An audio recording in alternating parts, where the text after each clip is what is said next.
শান্তি। আজকের মুরলি 14ই ডিসেম্বর 2023, বাপ দাদা মধুবন। মিষ্টি বাচ্চারা, নিজের সৌভাগ্য নির্মাণ করতে হলে ঈশ্বরীয় সেবায় নিযুক্ত হও।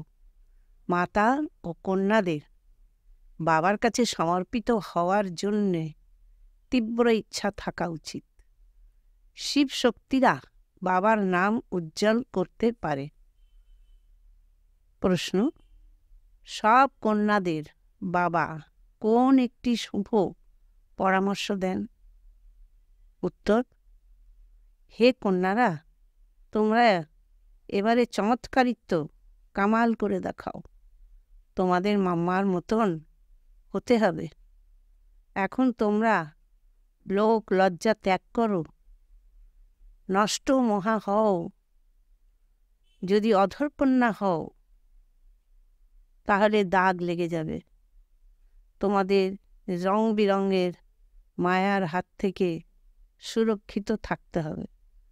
তোমরা ঈশ্বরীয় সেবা করো তো হাজার মানুষ এসে তোমাদের চরণে আশ্রয় নেবে। ওম শান্তি। তোমরা শিব শক্তিরা হলে তীব্র উদ্যমী। বাবার কাছে সমর্পিত হওয়ার ইচ্ছা হওয়া উচিত। একেই বলা হয় ঈশ্বরীয় নেশা। বাবা তো সামনে দেখেন কারা বসে আছে। বাস্তবে ক্লাসের বৈঠক এমন হওয়া উচিত যাতে সবার উপরে টিচারের দৃষ্টি যায়। এইটি তো সৎসঙ্গের মতন হয়ে যায়। কিন্তু কি আর করা যাবে, ড্রামার ভবিতব্য এমনই। ক্লাসে নাম্বার অনুসারে বসানো সম্ভব নয়। বাচ্চারা যেমন মুখশ্রী দেখতে ইচ্ছুক থাকে, তেমনি বাবাও মুখ দেখতে চান। বাচ্চাদের অনুপস্থিতিতে ঘরে অন্ধকার থাকে। তোমরা বাচ্চারা আলোকিত করবে। শুধু ভারতে নয়, সম্পূর্ণ দুনিয়ায় আলো ছড়িয়ে দেবে। গীত: মাতা ও মাতা, তুমি সকলের ভাগ্য বিধাতা। ওম শান্তি। এই গীত হলো তোমাদের শাস্ত্র। সর্বশাস্ত্রের শিরোমণি হলো গীতা, এবং সব শাস্ত্র মহাভারত, রামায়ণ, শিব পুরাণ, বেদ, উপনিষদ ইত্যাদির থেকেই রচিত হয়েছে। ওয়ান্ডার, মানুষ বলে নাটকের রেকর্ড বাজানো হয়। কোন শাস্ত্র তো এনার কাছে নেই। আমরা বলি এই রেকর্ড দ্বারা যা অর্থ বের হয় তার থেকে সব বেদ, গ্রন্থ, শাস্ত্র আদি ইত্যাদির সারতত্ত্ব বেরিয়ে আসে। গীত বাজারও এ হলো মাম্মার মহিমা। মাতাদের সংখ্যা তো অনেক, কিন্তু মুখ্য হলেন জগদম্বা। এই জগদম্বাই স্বর্গের দ্বার খোলেন। তারপরে তিনি নিজের জগতের মালিক হন। তাই অবশ্যই মায়ের সাথে তোমরা বাচ্চারাও রয়েছ। ওনার গায়ন আছে, তোমরা হলে মাতা পিতা। শিব বাবাকেই মাতা পিতা বলা হয়। ভারতে জগদম্বাও আছেন এবং জগৎ পিতাও আছেন। কিন্তু ব্রহ্মার এত নাম, এত মন্দির নেই। শুধু আজমের শহরে ব্রহ্মার বিখ্যাত মন্দির আছে। সেখানে ব্রাহ্মণরাও থাকেন। ব্রাহ্মণ হয় দুই প্রকারে, সারসিদ্ধ এবং পুষ্করণী। পুষ্করে যারা থাকেন তাদের পুষ্করণী ব্রাহ্মণ বলা হয়। কিন্তু এই ব্রাহ্মণদের এই কথা জানা নেই। বলবে আমরা হলাম ব্রহ্মা মুখবংশী। জগদম্বার খ্যাতি অনেক। ব্রহ্মাকে কেউ এত জানে না। কেউ অনেক ধন প্রাপ্ত হলে ভাবে সবই সাধু সন্তদের কৃপা, ঈশ্বরের কৃপা ভাবে না।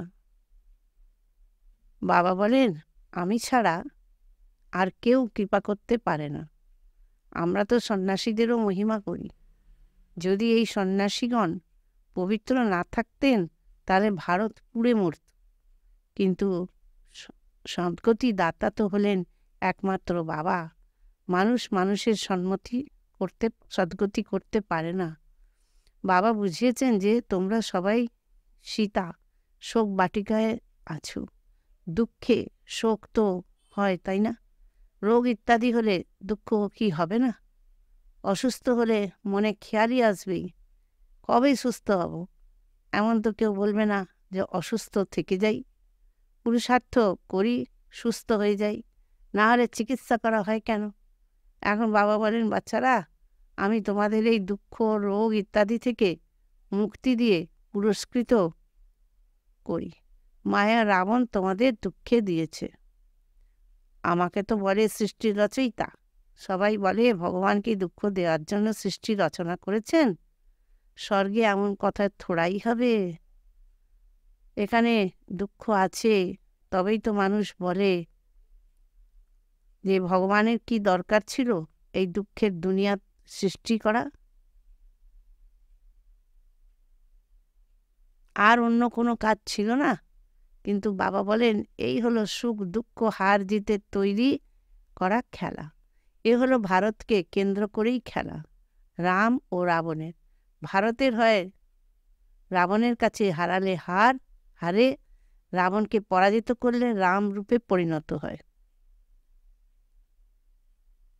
রাম বলা হয় শিব বাবাকে। রামের নাম এবং শিবের নামও নিতে হয় বোঝানোর জন্য। শিব বাবা বলেন, বাচ্চাদের মালিক বা নাথ, তিনি তোমাদের স্বর্গের মালিক করেন। বাবার উত্তরাধিকার হলো স্বর্গের প্রাপ্তি, তারপরে সেখানে হলো পদমর্যাদা। স্বর্গে তো দেবতারাই থাকেন। আচ্ছা, স্বর্গের রচয়িতার মহিমা শোনো। গীত। ভারতের সৌভাগ্য বিধাতা হলেন জগদম্মা, তাকে কেউ জানে না। অম্বাজিতে অনেক মানুষ যায় নিশ্চয়ই, এই বাবাও অনেকবার গেছেন। বাবুলনাথের মন্দিরে, লক্ষ্মীনারায়ণের মন্দিরে অনেকবার গিয়েছেন, কিন্তু কিছুই জানা ছিল না। কতদিন অবুঝ ছিলেন। এখন আমি এনাকে কতখানি বুদ্ধিমান বানিয়েছি। জগদম্বার টাইটেল কত বড়, ভারতের সৌভাগ্য বিধাতা। এখন তোমাদের অম্বাজির মন্দিরে গিয়ে সার্ভিস করা উচিত। জগদম্বার 84 জন্মের কাহিনী তো বলা উচিত। মন্দির, যদিও মন্দির তো অনেক আছে, মাম্মার এই চিত্রটি কেউ মানবে না। আচ্ছা, ওই অম্বার মূর্তি দিয়েই বোঝাও এবং এই গীতও নিয়ে যাও। এই গীত হলো তোমাদের প্রকৃত সত্য গীতা। সার্ভিস তো অনেক আছে, তাই না? কিন্তু সার্ভিসেবল বাচ্চাদের মনে সত্যতা থাকা চাই। তোমরা এই গীত স্বয়ং অম্বার মন্দিরে নিয়ে গিয়ে বোঝাও। জগদম্বা হলেন কন্যা, ব্রাহ্মণী। জগদম্বাকে এতগুলি ভুজা দেওয়া হয়েছে কেন? কারণ তার অনেক সহযোগী বাচ্চারা আছে, শক্তি সেনা কিনা, তাই চিত্রে অনেক ভুজা দেখিয়ে দিয়েছে। শরীর কিভাবে দেখাবে?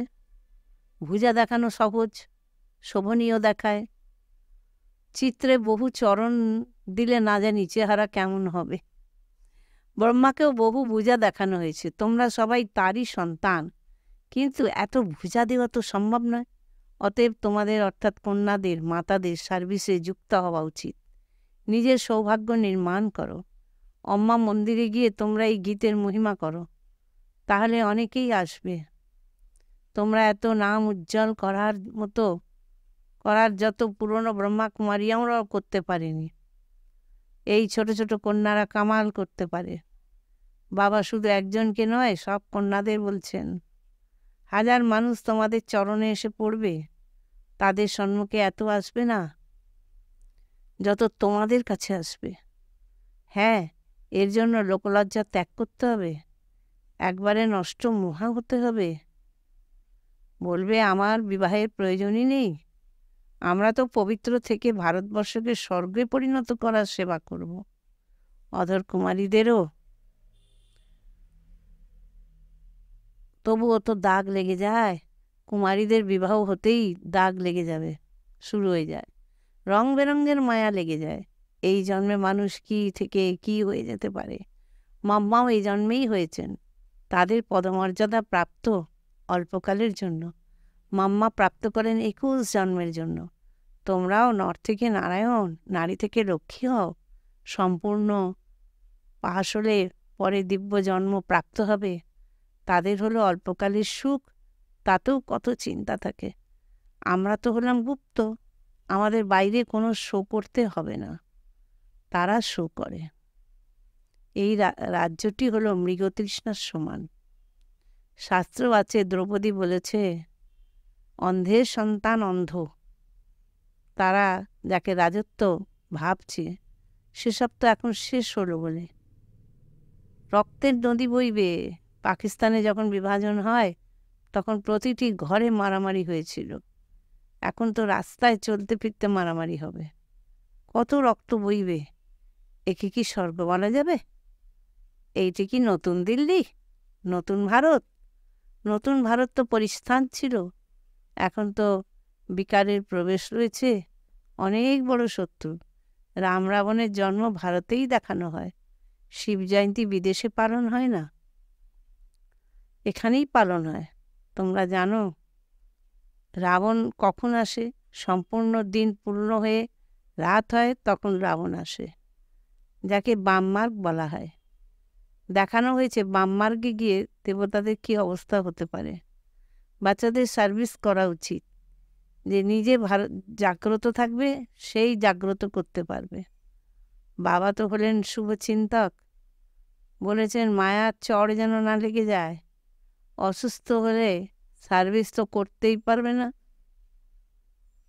জগদম্বা জ্ঞানের কলস প্রাপ্ত করেন, লক্ষ্মী নয়। লক্ষ্মীকে ধন প্রদান করা হয়, ফলে তিনি দান করেন, কিন্তু সেখানে দান ইত্যাদি তো হয় না। দান সর্বদা গরিবদেরই করা হয়। সুতরাং কন্যারা মন্দিরে গিয়ে এমনভাবে সার্ভিস করলে অনেকেই আসবে, বাহবা দেবে, প্রণাম করবে। মাতাদের রিগার্ডও থাকে, মাতারা শুনে প্রফুল্লিত হবে। পুরুষরা নিজের নেশায় থাকে। বাবা বুঝিয়েছেন এই সাকার হলো বাহ্যাই আমি। শিব বাবাকে বলা হয় অন্তর্যামী। এনার ভিতরে যে লর্ড থাকেন তিনি হলেন লর্ড অফ লর্ড, শিব বাবা। কৃষ্ণকে লর্ড কৃষ্ণ বলা হয় না, আমরা তো বলি শ্রীকৃষ্ণেরও lord of god. Lord of god হলেন পরমাত্মা, ওনাকেই বাড়িটি দেয়া হয়েছে। সুতরাং ইনি হলেন ল্যান্ড লেডি এবং ল্যান্ড লর্ড দুই। ইনি হলেন মেল ও ফিমেল, তা দুই। আশ্চর্যের কথা, তাই না? ভোগ অর্পণ করা হচ্ছে। আচ্ছা, বাবাকে সকলের স্মরণের স্নেহ সুমন দিও, আনন্দের সাথে সেলাম পাঠাও বড় ওস্তাদকে। এটা হলো একটি প্রচলিত প্রথা। যেমন শুরুতে সাক্ষাৎকার হতো, তেমন শেষ সময়েও বাবা খুশি করবেন।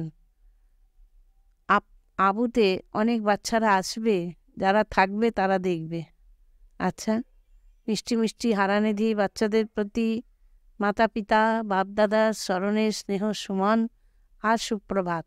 আত্মাদের পিতা তার আত্মারূপী বাচ্চাদের জানাচ্ছেন নমস্কার। রাত্রি ক্লাস ৮/৪/৬৮। এটা ঈশ্বরীয় মিশন চলছে। যারা আমাদের দেবী দেবতা ধর্মের হবে তারাই আসবে। যেমন তাদের মিশন আছে খ্রিশ্চান বানানোর, যারা খ্রিশ্চান হয় তাদের খ্রিশ্চান ডাইনাস্টিতে সুখ প্রাপ্ত হয়, ভারত বেতন প্রাপ্ত করে, তাই অনেক খ্রিস্টান হয়ে গেছে।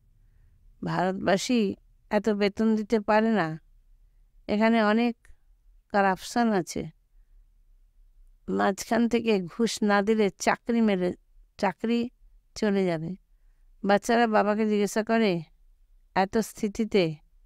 এই স্থিতিতে কি করণীয়? বলবেন যুক্তি দিয়ে কাজ করো, তারপরে শুভ কাজে দান করে দিও।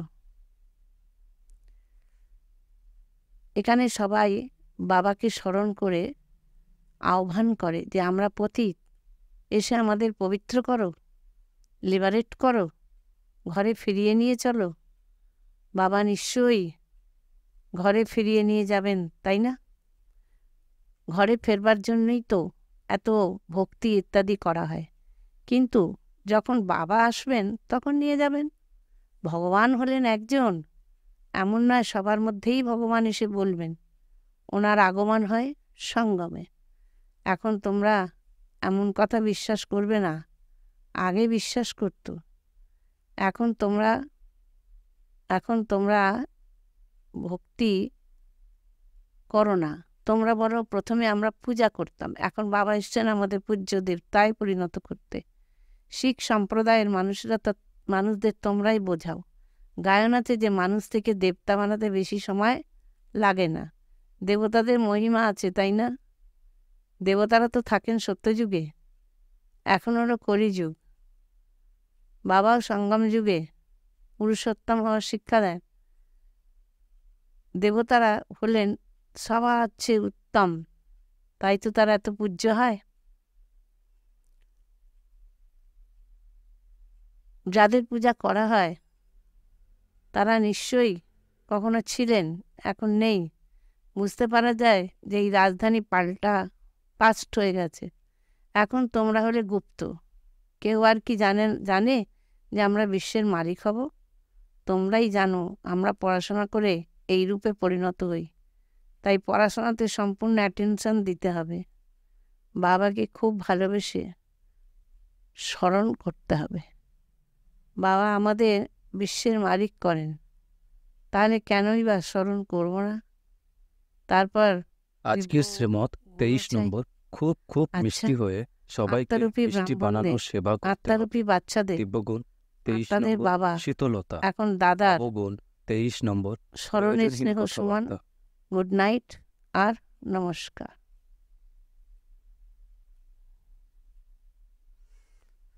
ধারণার জন্য মুখ্য সার। 1 নম্বর, এই দুনিয়ায় নিজের বাহ্য শো করবে না, সম্পূর্ণ পাশ করতে গুপ্ত পুরুষার্থ করে থাকতে হবে। 2 নম্বর, এই রং বেরঙের দুনিয়ায় ফাঁসবে না, নষ্ট মোহ হয়ে বাবার নাম উজ্জ্বল করার সেবা করতে হবে, সবার সৌভাগ্য উদয় করতে হবে। বরদান, হৃদিরাম মানে দিলারাম, বাবার স্মরণের দ্বারা 3টি কালকে সুন্দর করে তোলা ইচ্ছামুক্ত ভব। হৃদিরাম মানে দিলারাম, বাবার স্মরণের দ্বারা 3টি কালকে সুন্দর করে তোলার ইচ্ছামুক্ত ভব। যে বাচ্চাদের হৃদয়ের এক হৃদিরাম বাবার স্মরণ রয়েছে, তারা সদা বাহ বাহ এর গীত গাইতে থাকে। তাদের মন থেকে স্বপ্নেও হাই শব্দ বেরোতে পারে না, কেননা যা হয়েছে সেও বাহ, যা হচ্ছে সেও বাহ, আর যা হবে সেও বাহ। 3টি কালই বাহ, অর্থাৎ ভালোর থেকেও ভালো। যেখানে সব কিছু ভালো সেখানে কোনো ইচ্ছা উৎপন্ন হতে পারে না, কেননা ভালো তখনই বলা হয় যখন সব প্রাপ্তিগুলি থাকবে। প্রাপ্তি সম্পন্ন হওয়াই ইচ্ছামুক্ত হওয়া। স্লোগান, সংস্কারগুলিকে এমন শীতল বানিয়ে নাও যে বলপূর্বক বল প্রয়োগ মানে জোশ বা কর্তৃত্ব ফলানোর রোয়াব সংস্কার ইমার্জি হতে না পারে।